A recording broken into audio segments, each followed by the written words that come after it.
So I just vended at Comicpalooza, the Black Romance Book Fest, and the Book Dragon Festival. And honestly, one thing that surprised me is not what I sold, not how much money I made, but the different types of feedback that I got from customers. So if you're ever thinking about like, should I vend? Should I put my art out there? Like, listen to this video, and I hope that it's something that you can learn from.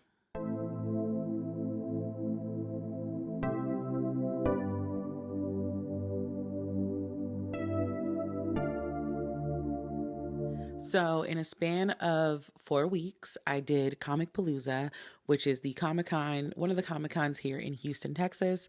Then I did the Black Romance Book Festival that was in Atlanta. And then I did the first ever Book Dragon Festival, which is a fantasy book based festival that was at Post Houston this previous weekend.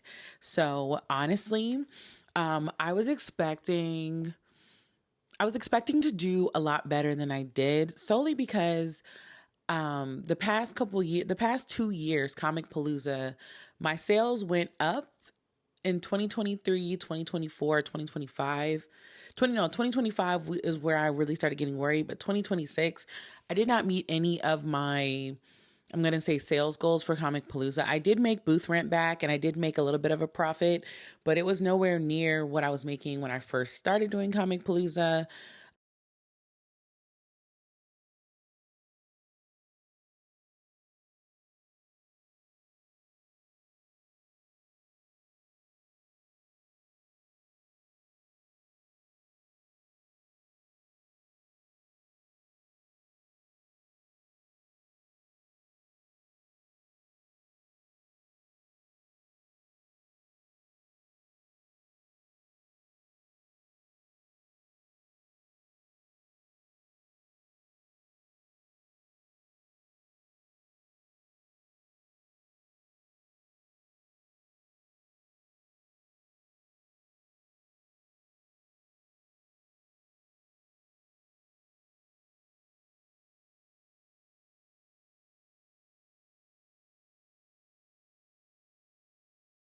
Hello, nerds. Welcome back to the Nexus. Today we are at Comicpalooza. It is day one. We are vending. So if you guys did not know, this is the name of my business. Well, I guess on camera is backwards, but it's supposed to say Melanin Eclectic. And I'm here. We're setting up. Well, we've already set up and we're waiting for sellers and people to come in. But I'm probably going to go around and shop a little bit before that. So I'm going to show you guys some of the other sellers and stuff that are selling things and their names, so you can look them up if you want to go shopping with them.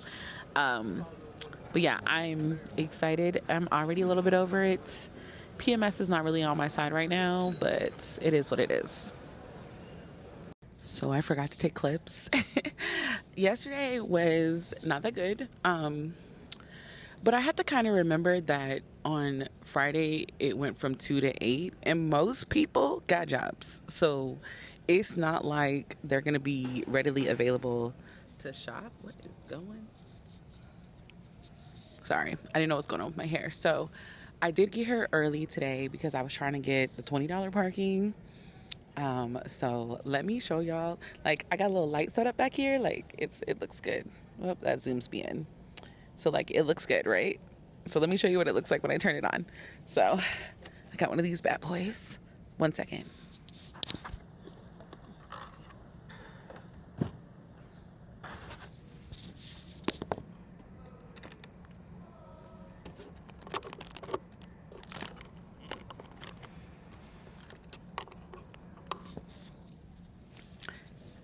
Do you see the twinkle? Hold on, my sister's calling.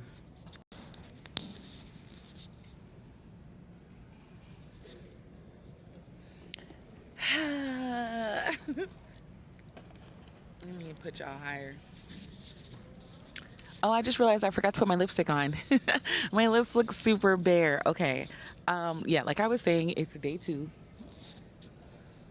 I'm optimistic because I know most of my customers, if y'all come today, I know it's because y'all was working yesterday. So I'm hoping to do much better today than yesterday. I'm not really too worried about like, it's like, oh, if I don't make enough, like I know I'm going to make the money back. But I want to make a good enough profit. But also, even if I don't, I'm still coming back next year because I think I told you guys, I'm revamping Melanin Eclectic. I have a lot of things that just don't feel cohesive anymore. And so I want to, I don't know how to explain that. Like for example, yesterday I have parents that come every year and they buy things from me for their daughters. And I haven't made a kids collection of things, and I want a kids collection that stays within Melanin Eclectic at all times. I have also been requested that I bring back mermaids. So I do want to bring back mermaids. And it's also been requested that I bring back fairies. And so for that reason, I'm like, I definitely need to do the eclectic kids. It definitely needs it needs its own separate thing. And so I want to make sure it's like for my future shows, I'm going to have one section that's like completely kid related. I mean, obviously a lot of my stickers and stuff kids can have, but like bookmarks and things, you know, like they want cute little girly ones. And my art is good, but like the mermaid ones, I remember the young girls ate those up. So I want to make a mermaid coloring book and mermaid bookmarks, and maybe a mermaid enamel pen would be pretty good. So it's like, I know I said fairies for the reading planner on my Read with Melanin channel, but I think we might bring back mermaids, just bring it all back and like bring it back again with my current style and see how it goes. I don't know, but I'm gonna prep for the show. It's 8:30. The doors open at 9:30. My assistant, Kara, y'all have seen her before on this channel. She'll be here. Yeah. Oh, also, I totally made a shirt. Hold on. Oh, let me turn the camera thing off. So I totally made a shirt, right? This is a test shirt, and it did not come out right. So it goes too far into the pits. Goes too far into the armpits. So we gotta revamp that and see how it goes.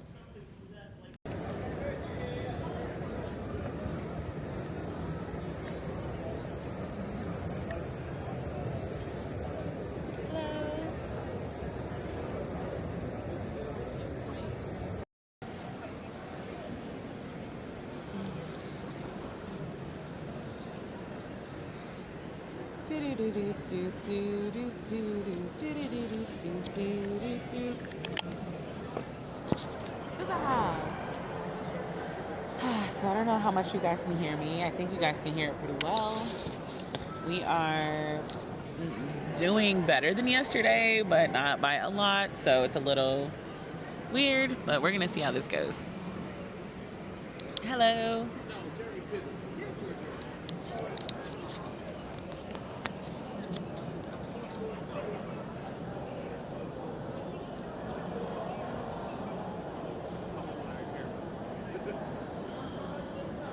Oh my God, my makeup looks a little off. Okay, we're day 3. Day 2 was a little hectic, a little busy. I forgot to take the camera with me. So I'm gonna try to remember to take the camera with me when I walk around and look at other shops. But we're day 3, it's Sunday. It's not been that great, but it's not been that bad. So it's okay. Also, one of the vendors around here, we got gifted these little mushrooms and she made them into earrings. Her shop name is across from me. It's Craft for Miles. She makes like the cutest earrings. So it's really cool. But we're starting and it's super empty. Let me show you. The VIP just started. So hopefully we sell some things. I want to sell some prints today. That's what I want to sell. I would love to sell some prints. Yeah. You look great. I mean, it is really sparkling. Question. Yeah. Okay. How long did it take you to bedazzle? I'm not even playing. It's hot. Oh my gosh.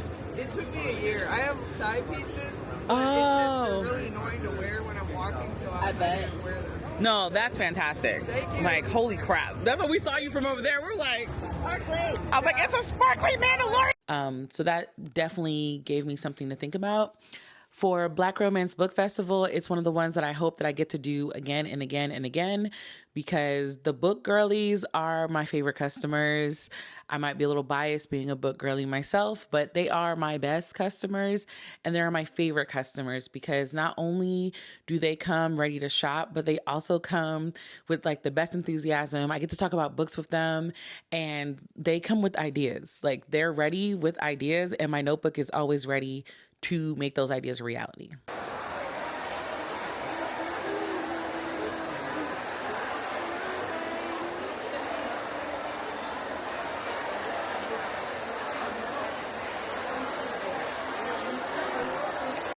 All right, let's do this.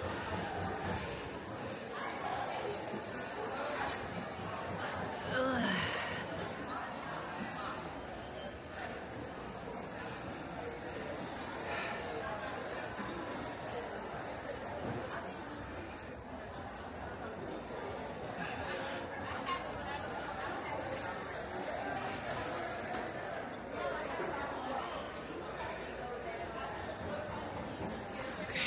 This was my first fantasy-based book event, and I want to do more fantasy-based book events, honestly, because obviously fantasy is my love.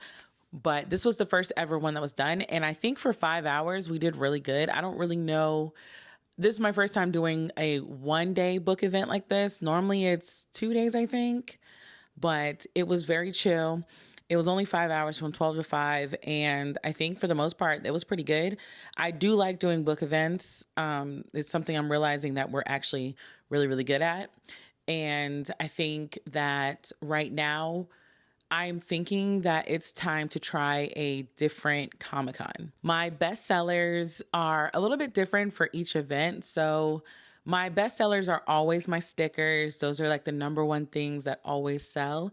But for the Black Romance Book Festival, my number one seller were my new Kindle inserts. So if you don't know what a Kindle insert is, basically, if you have a clear case on your Kindle or your iPad or any type of e-reader, I made designs that you could actually put inside the case. And so it could be a design on the case without you actually having to cover the case. And these were a hit. They loved them. They loved the designs. They gave me some ideas for some new ones. So I definitely will be making new ones. And at Book Dragon, my number one seller was actually, what was it? Hold on. I have my phone so I can tell you directly. My number one seller yesterday were laminated bookmarks. So it's always one of those things where I curated a little bit. So at Comicpalooza, I sell everything that I have, prints, everything. But at book events, I try to focus more on the things that I know we specifically like. Plus, I got to hear things that they said they liked or that they didn't like. So that was something good. My biggest mistake was that, this is something that I've learned over the years that I think I'm going to implement. I was actually having this conversation with another vendor that also does some of the book events. For example, for Black Romance Book Fest, I'm actually going to be having a separate inventory for the Black Romance Book Festival if I get picked again. And that's because even though it's romance, it's Black girl romance. And the best way that I can explain this is that we just like seeing ourselves represented. So it doesn't necessarily have to be romance. It doesn't have to be romance related, but if it's Black girl related, they want it. They want all of it. They want it in all forms. And I think for that, I want to curate to them because it's also what I want. So it's kind of like I look at myself as a book customer and I would love to see that. So I want to do that. The same thing kind of for the Book Dragon Festival. I think that next year I need a bigger table. So if they still do it at the same event, I think I'm going to actually rent tables. And that's because the tables are longer than the tables that I own. And I have a 6-foot table and a 4-foot table. I don't really want to buy more tables. Plus, I have to think about like what actually fits in my car and what doesn't. And I just don't want to deal with more tables. So I'm actually going to rent tables, and I actually want to kind of expand the Kindle insert area a little bit. And I'm also thinking that it's time to add on the little pop sockets and add on book charms and the little plugs. It's time to add that into the book part of my art. So it's not really a mistake. It's more so like you don't know really the kind of space that you have until it happens. And so that is something that I want to do. Now, will I return next year? I don't think that I'll be returning to Comicpalooza next year. And it's just because 2 years in a row, we've had decline in sales. And not only is it a decline in sales, but I'm noticing that it's an actual decline in people. It used to be so crowded in Comicpalooza.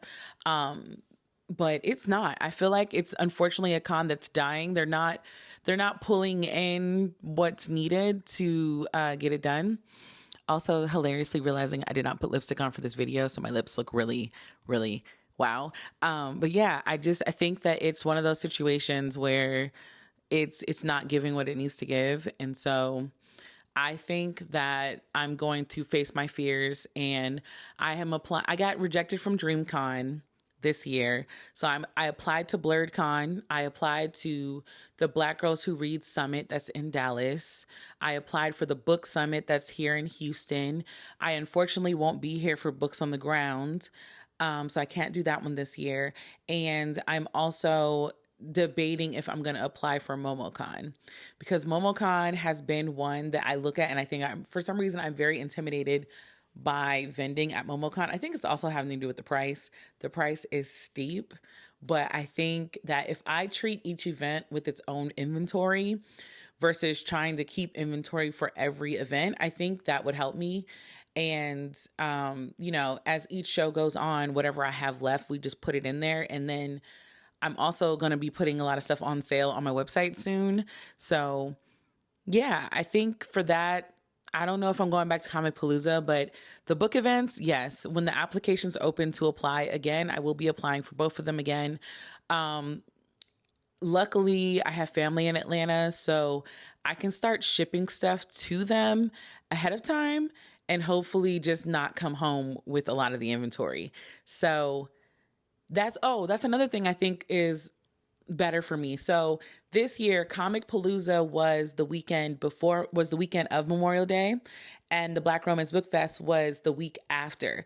And so because I didn't separate the inventory, I couldn't ship things ahead of time to make sure that they were here. I had to put them all in a suitcase and kind of cross my fingers that I didn't have to pay any overdraft. But I think that this next year, Black Romance is in June. And so because I'm not doing Comicpalooza again, that does leave the door open to do MomoCon, which is also usually during Memorial Day weekend. And I'm hoping that what will happen is that I can ship stuff ahead of time and I'd be able to just leave the stuff at my sister's house and do both events. I'm thinking that is the game plan. I am not sure. However, I am tired. I'm really tired. I do like the events where we're able to set up the day before. It kind of gives me a little bit of a break. I have chronic pain in my body that flares up after events. And the flare up is less when it's an event that's spaced out. But because, for example, Book Dragon was one day, so I had to come in the morning, unload my car. Well, I had to load my car the night before, unload my car the morning of, then load my car, and then unload my car today. My body hurts. And so I have to be very cognizant of what I plan for in the future because, on top of trying to have a life, I also want to make sure that it doesn't set me up in a way where I'm like hurting too bad to function as a human being. So I think for the most part, this was a good season. I'm taking a couple months off. Hopefully I learn if I got into any of the ones that I've already applied to for the fall season. If not, then we'll just have to keep going. Also of note, our Soulbender t-shirt Kickstarter should be launching this week. I will be posting it everywhere. I just messed up on the little budget spreadsheet that you have to get approved by Kickstarter. So I'm fixing that. And I also looked at it and I want to change something because I realized I want to put the sizing chart on there. So we will have t-shirts that go up to 5X. And I'm trying to do sweatshirts. I'm not really confident in the sweatshirts, you guys. So the sweatshirts might be an add-on. We might do t-shirts first and then do sweatshirts as the second option. I'm not sure. Would love your feedback though. Logging out of the Nexus until next time, nerds. Bye.